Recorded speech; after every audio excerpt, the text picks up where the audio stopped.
Remember to subscribe to our YouTube channel at NDN Nigeria.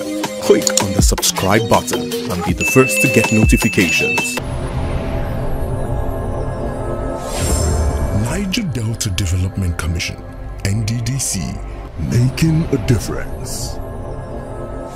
In a resounding show of support, some stakeholders and leaders in the Niger Delta region have unanimously passed a vote of confidence on the current board and management of the Niger Delta Development Commission, NDDC. The stakeholders hailed the NDDC for its focus on delivering accelerated development to the underdeveloped areas of the region, which they say has broken the cycle of underperformance that plagued the agency in the past. Speaking to Inside the Niger Delta, the leaders affirmed the effectiveness and expertise of the team assembled by President Bola Tinubu to lead the foremost intervention agency. Last August, President Bola Tinubu nominated a new board and management for the Niger Delta Development Commission, NDDC, which was subsequently inaugurated in November, following approval by the Nigerian Senate. This new leadership was tasked with aligning the Commission's policies and programs with President Tinubu's Renewed Hope agenda, aimed at enhancing the living standards of people in the region and expediting the provision of essential infrastructure such as roads, schools, and hospitals, amongst others. Since their inauguration, the board and management have been swift in their actions, working tirelessly to uplift communities that have long been neglected. After dedicating much of the past year to planning, strategizing, and restructuring the Commission's internal governance processes, they kicked off this year with a high-powered retreat that served as a platform for engaging all stakeholders, including former executives of the Commission, to gear up for swift and effective service delivery across the region. Some stakeholders and leaders in the Niger Delta region, familiar with the work of the intervention agency, have commended the Commission's leadership for their clear commitment and unity of purpose, expressing confidence in their ability to significantly improve the region's fortunes and fulfill its primary objectives.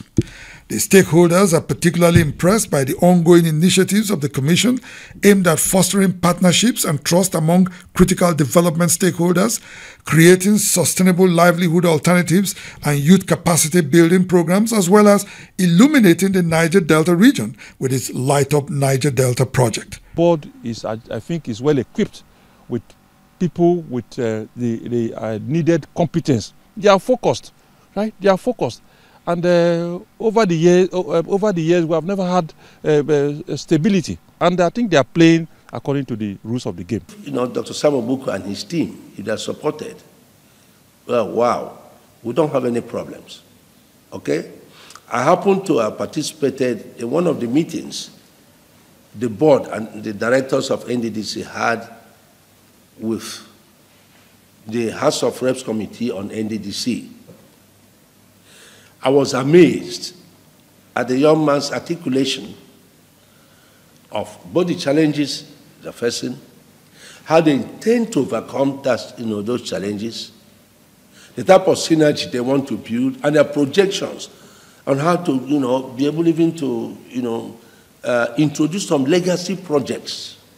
This endeavor has not been without its challenges. Despite largely surmounting some of the operational and administrative inefficiencies that characterize its activities in the past, funding and financial related issues have become a major clog in its wheels in recent times. NDDC is funded through statutory allocations from the federal government and a 3% contribution of the total annual budget of oil companies operating in Nigeria, and sometimes grants from international organizations and donor agencies. However, neither the federal government nor the oil companies have completely met their obligations to the Commission over the years. This led to the recent appeals by the Commission to oil companies to pay their contributions in lump sums and the need for the federal government to delist the intervention agency from its Treasury single account, which has limited the financial engagements of the Commission. It is against this backdrop that these stakeholders also called on the federal government to give the board and management the necessary support needed to succeed in its assignment.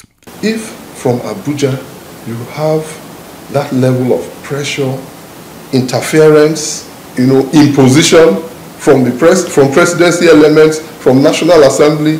You know, when you say National Assembly, you're talking hundreds of different members in various committees. The bottlenecks are simply too much. The pressure is too much. There must be a way to allow NDDC to breathe and operate, focus on its mandate. But let me once again reiterate that there is need for the federal government, as a matter of national expediency, to consider removing the Niger Delta Development Commission from the TSA regime of operations, and also to amend the Act of the NDDC to make it actionable against those settlers, oil, and gas producing companies and their peripheral, support agencies who do not remit the governmentally approved, percentages into the NDDC provisions as at when due. Niger Delta Development Commission, NDDC, making a difference. Inside the Niger Delta,